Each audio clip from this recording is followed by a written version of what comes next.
A bank scam, a job that wasn't what it promised to be, and a family betrayal. What happens when the very people and systems that are supposed to protect us deceive us instead?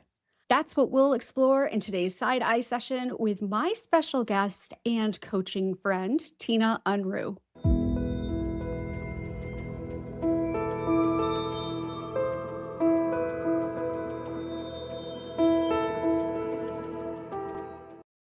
Welcome to Nothing Felt Wrong, where we share stories about scams, deception, and manipulation, and how ordinary people get pulled into situations that feel believable until suddenly they don't. I'm Ann Genduso, and if you're fascinated by deception and human behavior, then take a seat next to me here at the Side Eye Society. Today, we'll examine 3 Reddit stories that remind us of an important lesson. People don't always get deceived because they're gullible. Sometimes they get deceived because they're trusting the very people and systems they've been taught to trust. Let's get started. Hi, Tina. Thank you for joining us. Hi, happy to be here. I'm excited. I know this is going to be so much fun. And with your background as a life coach, I think you're going to have plenty to say, especially when it comes to family dynamics and all that good stuff. I am eager to hear what these stories are for sure. Yeah. Okay, story number 1. The title is US Dealing with Feelings of Shame After Being Scammed. And the source is Reddit user Kaleidoscope Hot 728. Last month, I fell for a scam over the phone. It was 12:30 p.m. on a busy day at work, and I was grabbing some pretzels at the vending machine for my sad desk lunch. My bank called, and the caller ID and number that flashed up on my phone both 1000% came up as being from my real life bank.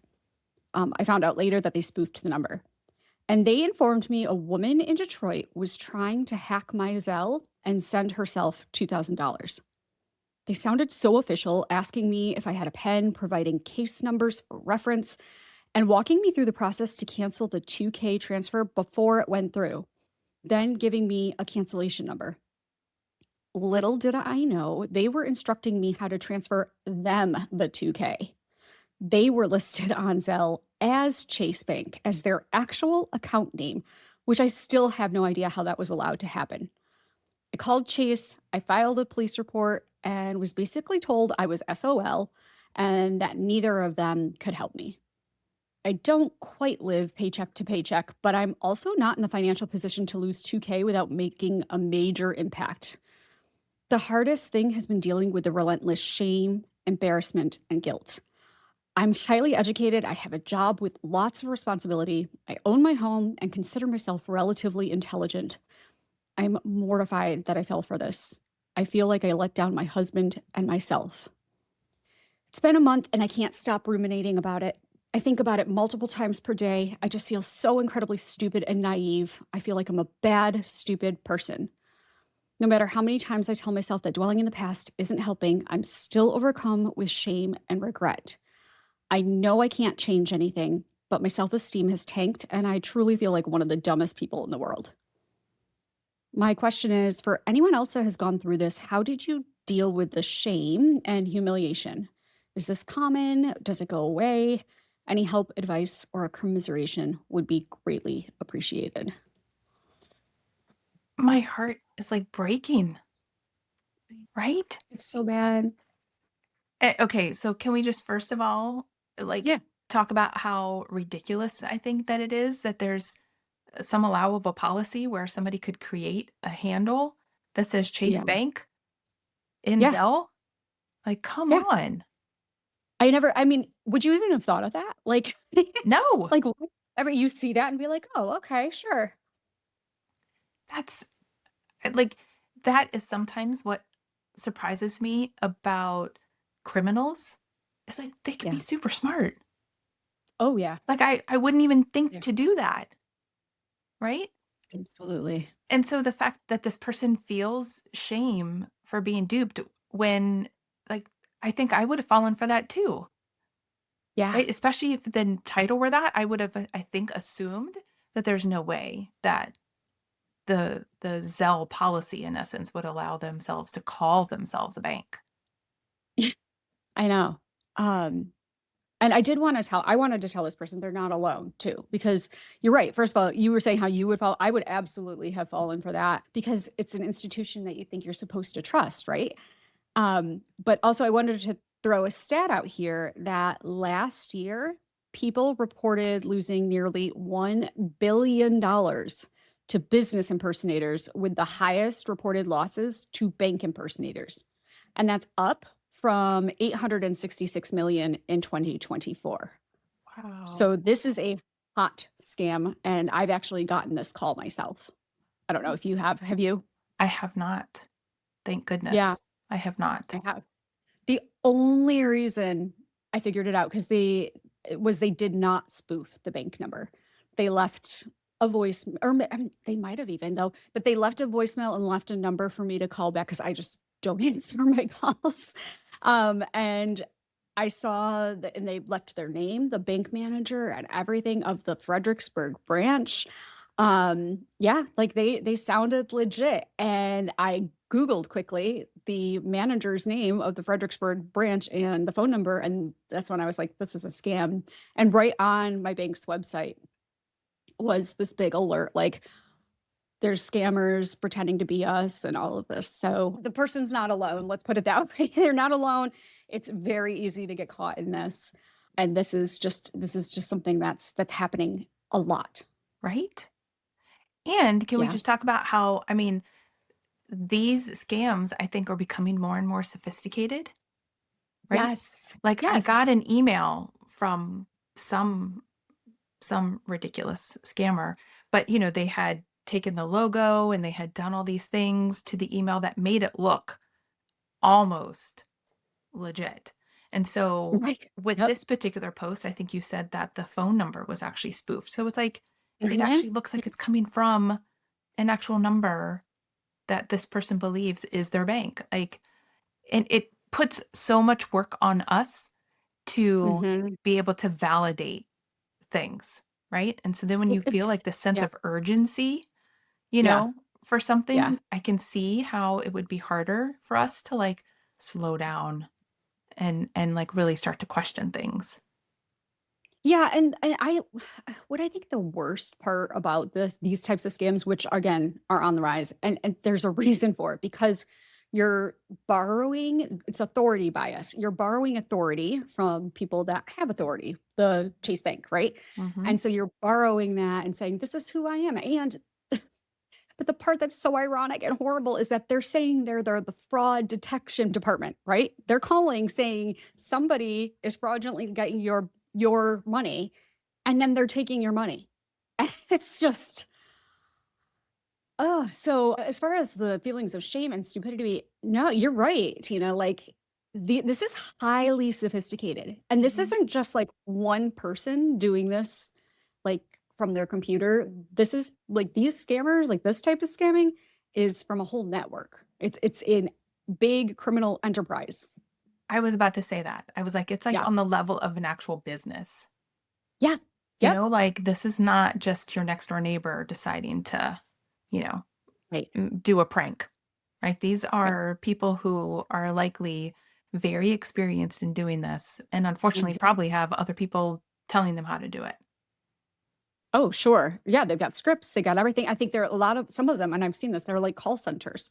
They have a whole thing set up where they have their scripts, they have everything they're supposed to say, and it all relies on these psychological tools where authority bias was the one of them for this one. I think, there's a few other things that they're doing. I think they're also taking fear exploitation because you're afraid you're going to lose your money. And then, of course, you lose your money. But that's what they're doing. They're saying, like, oh, be afraid. You need to do this now because if you don't do this now, um, you're going to lose something. And of course, people are going to be like, oh my God, I don't want to get scammed. So, sure, let me just transfer this or whatever it is. They just get your social security that way. And then they're able to open up other things. So, like, there's lots of ways that this particular scam can work. Mhm. And then the urgency is the other thing they use, right? Like, act now. So that Mhm. goes hand in hand with the fear. Act now before you lose this. We don't want all your stuff to happen or, to get moved out of your account. Oh, And you end up doing it anyway. I think that part is the part that sucks the most to me is like when the rationale that is being given to you that feels like it's the compelling part, right, for the urgency, like I have to hurry up and kind of Yes. stop this thing from happening, is the Right. very thing that they are perpetrating themselves, right? It's just like this Yeah. awful, awful side of Yeah. manipulation. Yeah, it's the irony of it all. It's Yes. like, I can't believe that they would do something like that. And, the urgency also means you don't have the opportunity, or you often feel like you don't have the opportunity to stop and double check things. And that's where, you can go, even if you had that little kind of feeling that something might be off, you're like in the moment and you just want to do it. And so, I mean, that's just how we are these days. Everyone seems to be like move really, really fast. Yes. But that's one thing that I think we could all do is just if we recognize these signs and hear that that's what they're preying on, like just take a beat, It's okay to hang up and you can call back or you can call your bank directly or look into, whatever you need to do. Real fraud prevention departments, first of all, if they call, off, I don't know, sometimes they call you, I guess. I don't know. I usually get like alerts or things like that, like from an email or a text. It's not a phone call, but maybe, I don't know. They're not going to have a problem if you want to call back. So if you ask them, hey, I need to give you a call back, they'll be like, yep, sure, no problem. Mhm. Whereas who knows, the scammer may like try to keep you on the phone, try to keep you talking, trying to get that, press you with that urgency. Yes. And I think that's an excellent point too, right? Is because, being able to stop it from happening in that moment, you would likely be able to still stop it if you took a beat and took like 2 to 3 minutes to like Yeah. confirm things, right? Like they already had however much time supposedly to call Yeah. you and see that this was happening, right? So when you kind of really start to slow it down, then you Yep. can really start to inspect things a bit Yeah. more and really feel like you're in control, not being like driven by the urgency of someone else. Yeah. That's such a good point. That's the hardest part. Yeah. As for the person's shame, honestly, one thing I always say is I feel like scams they're evolving so quickly. They're more sophisticated. There's new technologies every day. There's AI voice cloning. There's everything, right? They're getting harder and harder to detect. So I think one thing that we as a society have always done is that we've viewed scams for something that only happened to maybe older people, for people who are less intelligent, for people who aren't critical thinkers. And that's why, unfortunately, like it's a victim shaming, right? And it's like the one area we're allowed to victim shame still. And that's why I think it really, really hurts for the victims because either they don't feel like they're believed or they feel like people just are going to assume they're stupid.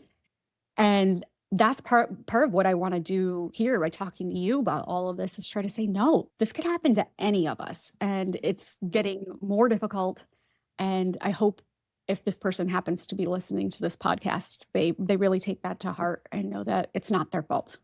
Right. And you brought up something that was really important too, which is the evolution of technology, specifically AI. The fact that people's images can Oof. be used, their likeness, right? Their Yep. voices. And isn't there like Sure. there's that scam that's been talked about for I think a few years where people had been threatening or stating that they have someone a loved one, let's say, you know Mhm. kidnapped or whatever, and you Yes. need to pay money in order to release them. Oh And my and god. I think I had heard within the past couple of years like they actually had a voice, Yep. like an AI generated voice of that family Yes. member. So that like pulls on heartstrings even Yeah. more so, and then I can understand like the urgency and all that kind of stuff. So, it's just to this person that was involved, yes, it's not only you, like every single one of us could fall for these types of things. And it takes into account as well like our own situation. Like what if we are like having a bad day or stressed out or something, right? Like our Right. own mental kind of bandwidth, if you will, and our sense of capacity kind of contributes to this as well. So like if we're not doing well or we're already under stress for some reason, then I think like it heightens the ability for any of us to be able to fall for these types of things. Absolutely. I mean, that's the whole thing. Underlying all manipulation is trying to play on people's emotions. Where it doesn't matter, the emotion can be a positive one too, right? Like there could be opportunity, like people are excited for something, or it doesn't always have to be negative, although we know how powerful negative ones can be. So that's why I think they do often do that too. Yeah. Oh, Ah, I know. My heart breaks too. I'm like, this poor person. But hopefully she can forgive herself. Like she said, it's not like it's a lot of money, but she sounds like she's in an okay place and she can just move on and now know more and maybe help somebody else so that they can avoid this in the future. well, and I hope that they feel like they did that by posting on Reddit, Yeah. Yeah. and Yep. giving voice to the experience, I think Yeah. is really important. Yeah. And get a community of people who can, and just not sitting there suffering in silence, right? Because when you suffer in silence, then you just internalize and you can ruminate, which they said that they were doing. Let's move on to the second one. This one is entitled How to Emotionally Recover from a Financial Scam. And it's by Reddit user mediocre underscore lawyer 5792. I know I'm dumb to fall for this, and I'm still trying to process everything that's happened, but the guilt is hitting me like a car crash. A few weeks ago, I came across a website for work from home jobs, and I had been trying to look around for a more low commitment side hustle as I was planning to quit my full time job by this year due to the slightly toxic environment. They listed some roles like data entry, customer service, email, et cetera, et cetera. Left my name, contact number, and didn't think much of it. The next day, I was contacted via WhatsApp and was briefed about a different job position. I tried to search through my browsing history for the website, but couldn't find it. I went ahead to Google the company name, and all seems fine at this point. I didn't go into it straight away, but prompted for more details on the job roles and all. This is part of a crypto company, and my role is to assist customers in converting their money, and I get some commissions. So she had me sign up on a website, and I was awarded newbie funds for my first day to process orders. It was just clicking the same buttons for a minimum of 60 times a day. And at the end, ta da, I earned $185. However, to get this fund, I needed to download a crypto app for it to be deposited there from their platform. And then it can be transferred to my bank account. At this point, I was reluctant because I didn't want to manage so many different apps, but the app is a legit crypto app used by traders, and I can download it in Google Play. So I did, and I got my first pay. Second day, I was informed I needed to deposit US $50 daily to start, and I can withdraw it later, as withdrawal is done daily. My thought at this point was, well, even without this, I'm still in a net positive. Oh boy, I got sucked in. Second day went fine. I earned $75 minus the initial deposit. The third day is when shit went down. I hit special orders that made my account go negative, so I had to deposit more to clear the order and earn extra commissions. It started with depositing $200 to earn back 400. Then it became depositing 3K to earn 6K, and then 6K to earn 12K. Oh my God, oh my God, oh my God. This one time they said that they needed to put in 22,000. Oh, no. Yeah. So there was no time for tears. I immediately called my so-called mentor who kept coaxing me to put in this money, and it was like I was under a spell. I was convinced that yes, I need to deposit another 22K to earn my pay. Thankfully, my mom heard the combo, and her crying definitely snapped me back into reality. WTF was I thinking? I'm nearing my 30s, and my mom's going to be in her 70s soon. We're lucky we have a secured roof over our head and we can live comfortably, but my mom is still unable to retire. So, fast forward, we went to the police station, and it was 2 hours of statement recording. I can tell that my mom was trying her best not to cry and hold it together, and this guilt has been eating me up daily. Most nights I wake up feeling worthless and have been losing some sleep over this. Except for the moment she caught me, she has never once blamed or berated me for this. And I know for sure that she's also dealing with emotional drawback, but I'm not sure what to do to help her too. How do we both recover emotionally from this? What a sad story. My heart Oh, is breaking for them too. I know. I I know. mean, okay. So I think most people definitely want work from home jobs. I Yes. know there are Yep. people who thrive in the workplace, and there are definitely tons of people looking for side gigs. And so, like, the Yep. work from home interest is unprecedented right now. People definitely Yeah. want that flexibility, additional income, like whatever it is. So it's so understandable that she would look for those types of jobs. Sure. And the fact that, she got the job and stuff didn't seem to start going sideways until day two, and you're already sucked Yeah. in, Right. right? Exactly. They started with the carrot that they dangled, right? Like, "Here, we're gonna give you 185 the first day." Yes. So it's like that escalation. That's what they did for these manipulations, right? They escalated. They start with, "We're gonna give you first, and then we're gonna take, and then we're gonna tell you, oh, no, you need to do more." And then they kept going until all of a sudden it's $22,000. That's painful. Oh my word, that's painful. I know. The part I know. that struck me, I think, the most was the fact that they had what she called, I think, was a mentor. So Yeah. they added Yep. like a human element Yeah. into this that seems like, oh, yes, I'm here to help you. I'm here to, Right.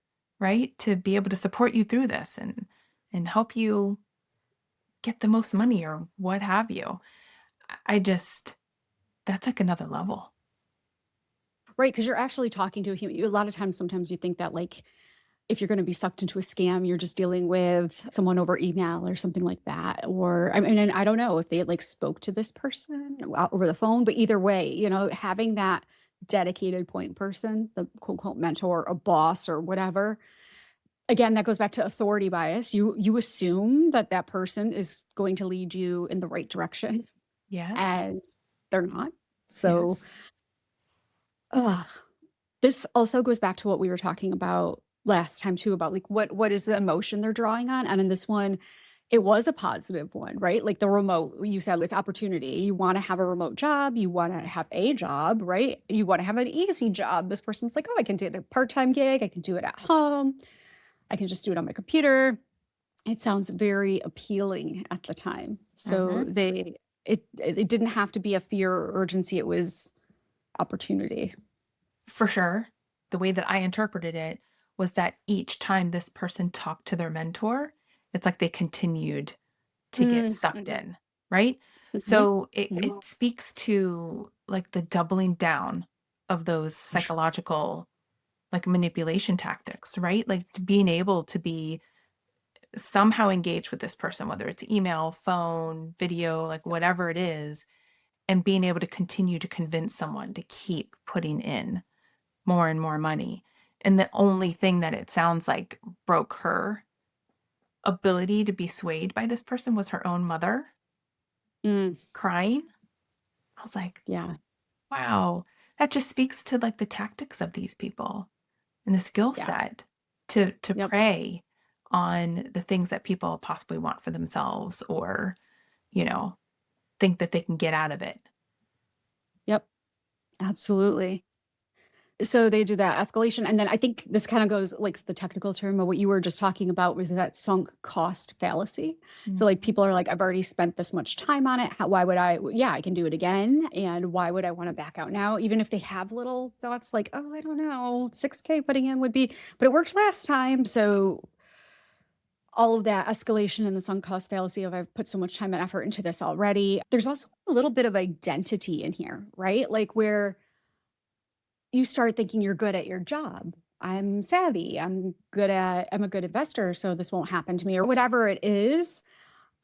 So it hits kind of the identity as well, which makes people more hesitant to stop or to question what might be going wrong.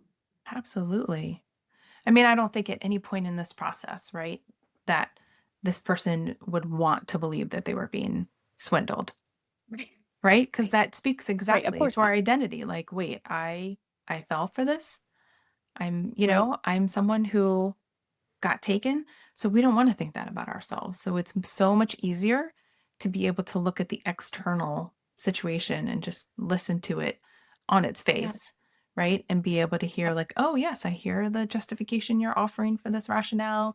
Yes, I'm going to put my money in, especially too if you're now at a negative and they're telling you that the way to Oh, become yes. whole or to gain back is, potentially putting more in.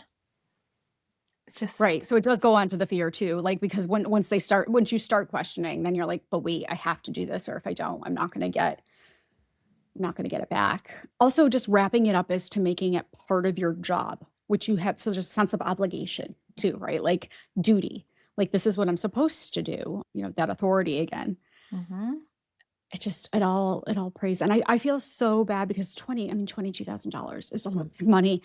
And for anyone, right? Well, maybe not for billionaires, but it's a lot of money and a life-changing amount of money for many people. And again, this going back to the guilt and shame and all of those emotions that come with this, but this is a prime example of how these are sophisticated networks because like you said, this is not your neighbor. There is no way this is just one person just sitting in a corner deciding to do this. This is a whole enterprise that has come up with fake jobs.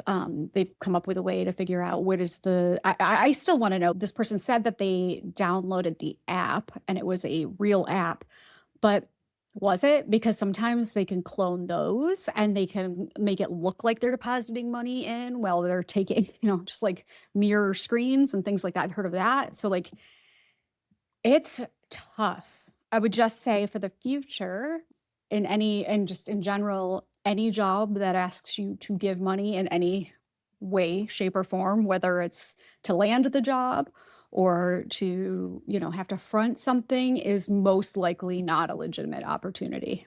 Mhm. And you brought up something I think which is really important as well, which is the apps, right? Like all Yeah. we have to go on is the app stores, Yeah. right? That we trust and maybe, checking Reddit or whatever to be able to see Yeah. more information about the apps. But if those are starting to become less and less trustworthy, Sure. then that's another level, right? Yeah. Of fear and concern that we have for ourselves about what Yeah. applications we put on our phone that then have access potentially to other apps and stuff on our phone. Like it's a whole nother Yeah. level of fear people can tap Yeah. into.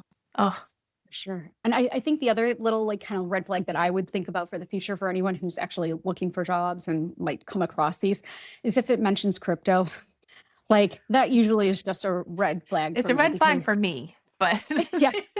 Yeah. And some people may love crypto. That's great. But when it comes to job postings, they don't usually pay you through crypto platforms and ask you to put the like anything like that that isn't direct, like a direct deposit, something that might be out of the normal. That's where your radar should start beeping. yes, I agree with you. Yeah. Oh, so painful. I know. I know. So again, this person, it's not your fault. It was very sophisticated and you're not alone. Okay, so moving on. This one's a little different. This is entitled Employee Father Committed Fraud. What should I do? And this is by Reddit user evening underscore formal 781. 2 years ago, I was forced to start a small contracting business with my dad, who has 20 years of experience in agriculture. I never had a say in anything with the business since my dad would shrug me off and continue running it his way, even though I took the compliance courses, etc. So, fast forward a few months down the road, checks were coming in from contracts he did. He would camp at my mother's house, take the checks, cash them out at who knows where, come back with cash, and deposit it into the bank. It was fishy. There was a situation last year where he stole a $30,000 check and only gave a fraction for payroll. Anyway, fast forward even more. Turns out he's under investigation by the district attorney for fraud and creating fraudulent contracts under my name, my sister's name, and using his old companies that were shut down years ago. In addition, the company owes state funds, California, audit $13,000, and California's Employment Development Department taxes $2,000. Since I own 100% of the corporation, what can I do to prevent the debt from falling on me? I want to close the business formally, but cannot afford a lawyer. Any legal advice? I also moved to Illinois, don't know how to handle this from here. I've been informed through consultants I can have the business remain open and file a lawsuit against my dad for any damages, but only drawback, I can't afford it. And then they put an edit that the corporation was formed in California and they moved to Illinois last year. Dad continued operating the business when I was gone. So, first, we're going to say we're not going to give any legal advice. We know that. Correct. Correct. I'm still like a little confused about how this person was like forced to work with their father, though, right? Like the The context is term missing interest, there. the term was interesting that they started off saying that I was forced. But I think family dynamics can be so complex. And again, we talk about authority, right? Like someone who's supposed to protect you, someone who you're supposed to believe has your best interest or at least won't harm you. There's a prevailing theory in society that maybe it just, like think about when I just know like the pressures that people have, especially when they're young and we don't know this person's age, the pressures to do what they family wants, right? The family wants you to take over their business or get in business with them or whatever. So I can see that feeling of being forced, especially when we don't know all the context about like was he living under his roof? Like, you know what I mean? There's a whole bunch of things that could go into that. That's very true. Very true. Um, the dynamic though of the son being 100% owner of the Yeah. corporation just adds like another layer of pain to this Yeah. because the father was clearly committing fraud and you wonder if putting the Yep. corporation in the son's name was part of that Oh, strategy, right? To be able to most just definitely. yeah. I'm not even questioning them. I'm like, yeah, that was strategic. Oh, So that anything now bad would happen, he'd be the scapegoat. yes.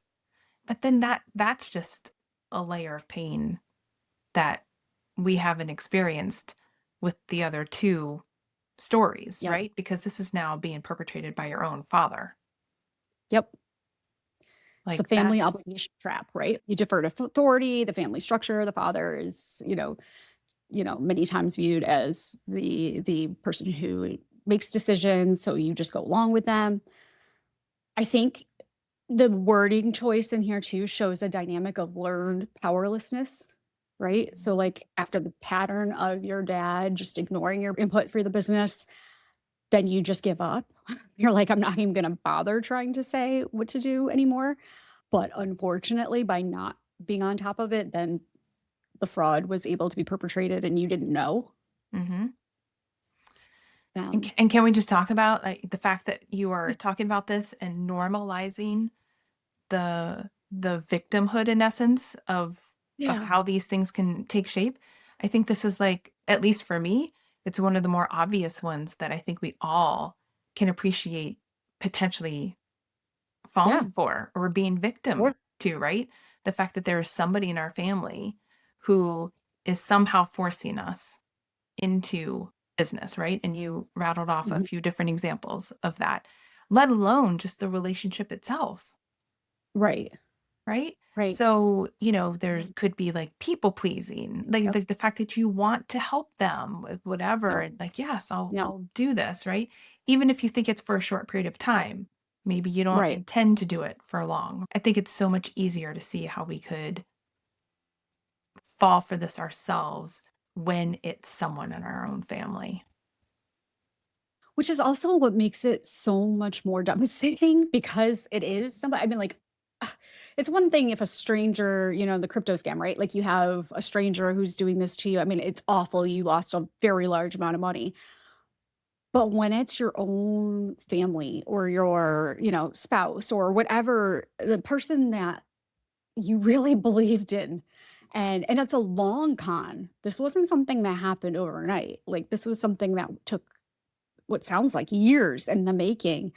The escalation again of how it started with like, oh, he's going to handle the finances. Oh, he forgot payroll. Just like all these little things that add up.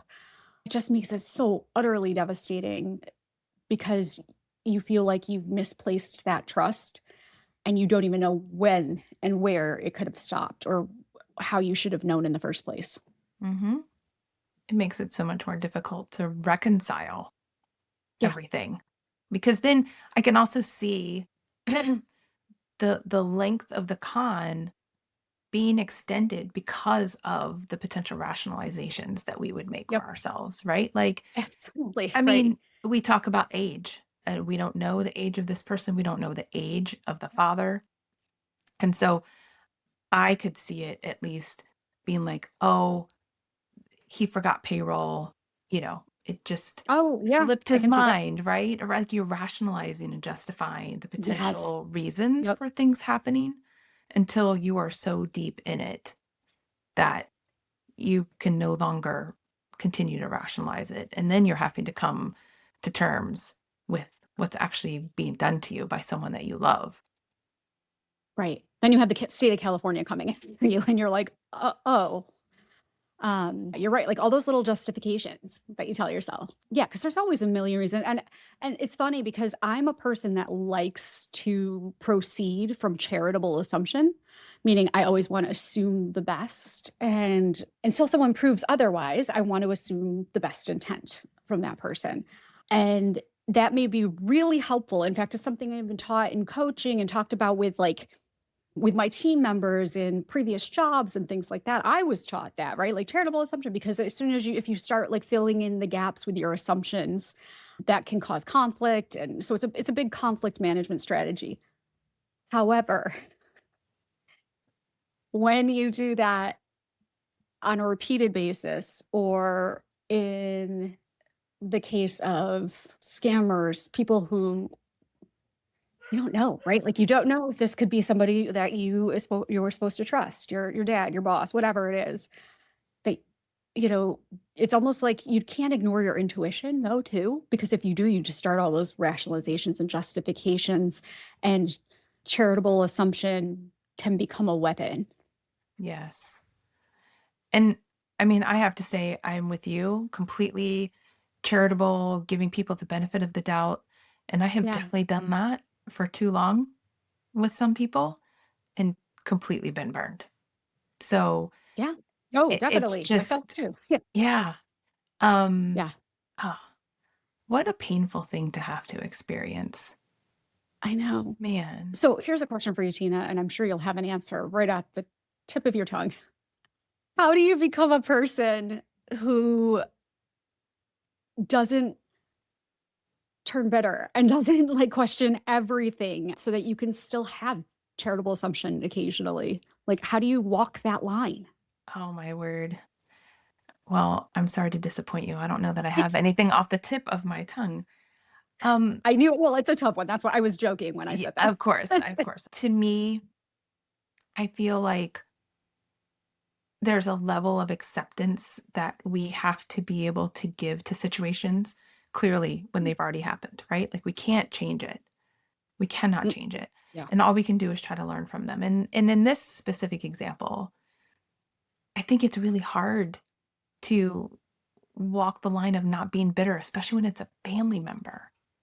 Like Right. this is not a Right. stranger. This is a family member. Like this your whole family dynamic has to change after this. Sure. I can imagine. But I'm also someone who has done so much of my own work to be able to know like that bitterness is going to eat me alive inside, Sure. and I have to allow the people who did me harm, because I even said that, I've had people who have burned me in the past. Their Mm. actions are a reflection of them, not me. Ugh, so wise. So wise. Yes. right? But there's Yes. also grief that has to just be processed through this, Yeah. right? The sense of loss, the sense of struggle that this person is navigating, Yeah. just all of it. There's just a lot to carry there. And I can just see that that would be a difficult road to navigate for a while. If I had to give a short answer, it would be as best you can navigate that and carry only what is yours to carry and let Yeah. the person who did you wrong own their choices and their behavior. Yes, yes, yes, 100 times yes. And what I really love about what you just said too is that you were isolating it to this incident, meaning like, for example, this person can move forward and know that maybe you stay bitter towards your dad if that serves you. Maybe bitterness isn't the thing, but point being is you don't let that person back in. You've learned you do what you need to do. But isolate it to the person or the instance that actually happened here, which in this case was the father. And so that you don't necessarily go into new relationships with baggage and or, maybe viewing everybody. That's what I guess I'm getting at. Like I don't want it to be like I would hate it if you just view the world as everybody's out to get you and then you don't ever want to open up again. So I think that answer of just really focusing on what was within your control, what happened and how it was this particular instance does not mean that the next instance, your mother is going to do the same thing or, your future spouse or partner or whatever. If something this devastating ever did, this like earth shattering, identity shattering too, because again, you view like your parents as certain things and yourself as certain things. Um, I think I would have to isolate it that way. Yeah. We can still, I think, do ourselves justice by understanding that this is situational. Yes, right? Like Right. this does not Right. have to keep repeating, or I don't have to see every single relationship through a lens of fear because of what I Right. experienced, right, with my father.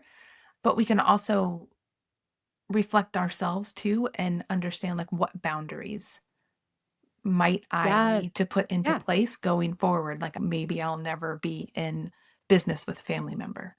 Like Yeah. you'll Yeah. make certain boundary decisions for future situations that help you feel a bit more protected.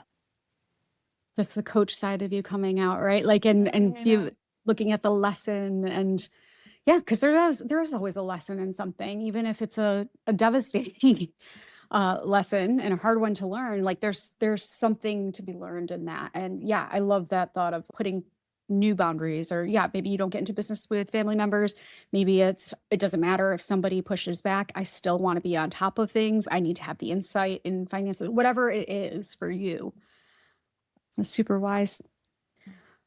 Thank you so much, Tina. I am so glad you joined us today. Like, this is, I always love our conversations and the fact that we could do it together and on such an important topic. And you had such wonderful wisdom and insights. And I hope a lot of people take away those lessons Well, for the thanks for future. having me. I was really Yeah. excited for this opportunity and in hearing the scams and all that. And I think what you're doing is super important to be able to help normalize what we all Yeah. can experience as humans. So thanks for the opportunity. All right, side eyers, I hope you enjoyed today's episode. And if you did, make sure to like and subscribe so you never miss a thing. Let's leave you with this week's side eye question so you can weigh in. We know that even the smartest people can get duped. And for manipulators, it's all about finding that right vulnerability to exploit. So, thinking about these three stories, which one stuck with you most?